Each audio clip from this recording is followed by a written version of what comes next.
राधा स्वामी दयाल की जया, राधा स्वामी सदा, राधा।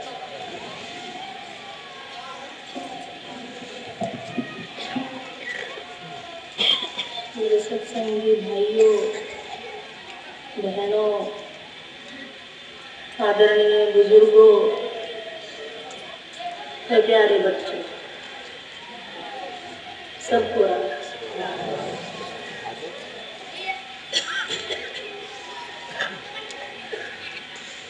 हम सब मालिक की अपार दया और मेहर से आज यहाँ इकट्ठे हुए हैं और आप सबके प्रेम और सतगुरु की मौज से मैं आपके दर्शन करने के लिए आपके पास आई।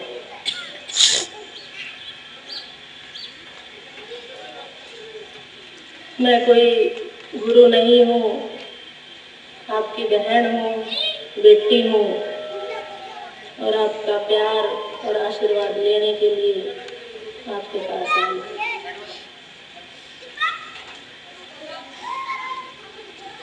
एक बहन मुझे कहने लगी कि हम तो गांव के सीधे भोले लोग हैं,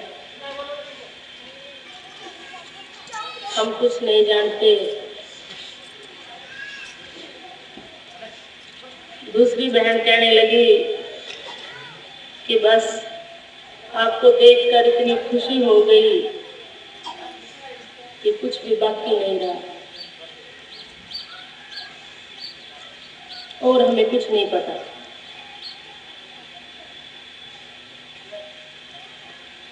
उस परमात्मा का नाम लेने के लिए भाई ने जो शब्द गाया, वह कीचड़ धोने के लिए सीधा और भोला होने की जरूरत होती है।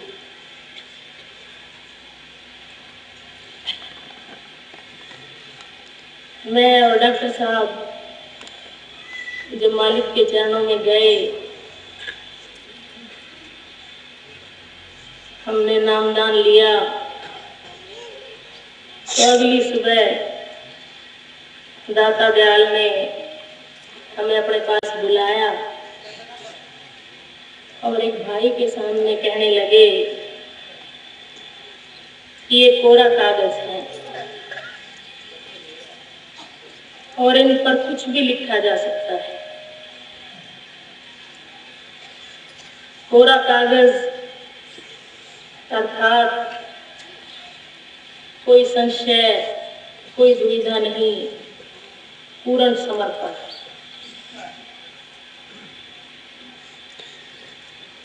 मैं उस बहन को ये कहने लगी कि परमात्मा का नाम लेने के लिए सीधा और भोला होने की जरूरत है। सच्चे मन और सच्चे हृदय की जरूरत है और जितना सीधा आदमी होगा उतना ही उसका भीतर सच्चा होगा।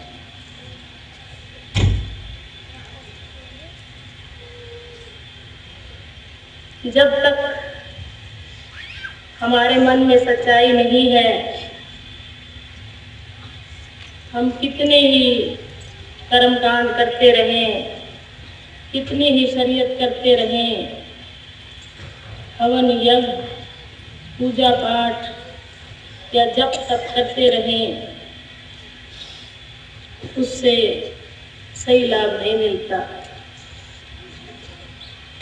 आप कितने ही पत्रे निकलवाते रहें, कितने ही बुजुर्गों के पास जाते रहें, लेकिन जब तक मन में सच्चाई नहीं है, आपको कोई लाभ नहीं होगा, बल्कि अपना सारा धन लुटाकर अपने परिवारों को बर्बाद कर लेते।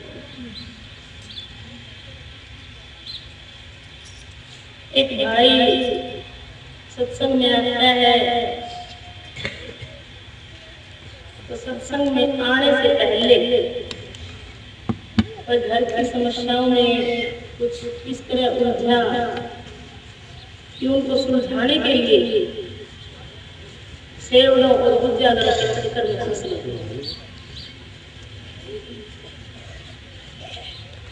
और उसमें अपने लाखों रुपए बर्बाद कर दिए।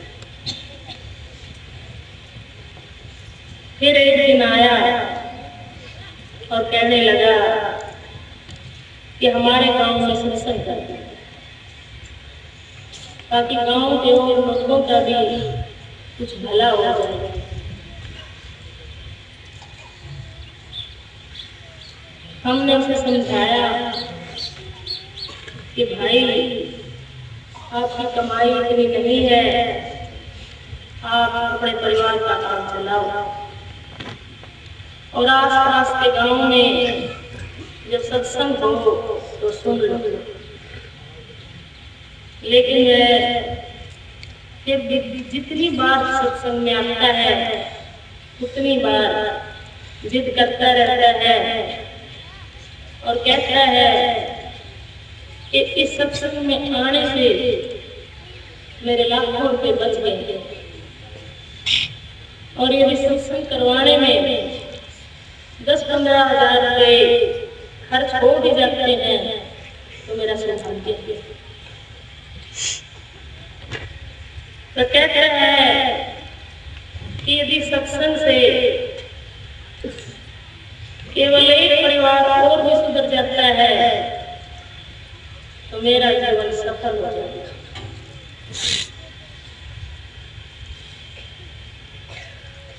सत्संग में आने से मन का मैल उतर जाता है,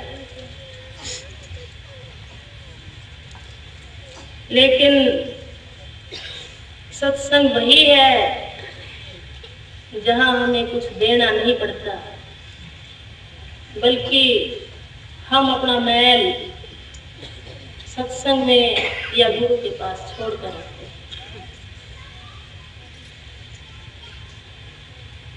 कबीर साहब कहते हैं कि सच्चा गुरु वही है जो अपने शिष्यों से कुछ नहीं लेता। सत्संग में हम कुछ देने नहीं जाते, बल्कि अपना मैल वहां छोड़कर उजले होकर आते हैं, अंदर में एक हल्कापन महसूस करते हैं। कबीर साहब कहते हैं शिष्य को ऐसा चाहिए गुरु को सर्व दे, और गुरु को ऐसा चाहिए शिष्य से कछु ना हो। जिस गुरु की आत्मा की कमाई होती है उसके पास आने से कुदरती हर तरह की बरकत आने लग जाती है। लेकिन जो गुरु लोभी है, लालची है और हमारी जेब की तरफ देखता है और उससे अपने आश्रम खड़े करता है, जमीन और जायदाद जोड़ता है, ऐसा गुरु हमारा किच्चड़ नहीं धो सकता, बल्कि हमें नरक में ले जाने वाला होता है।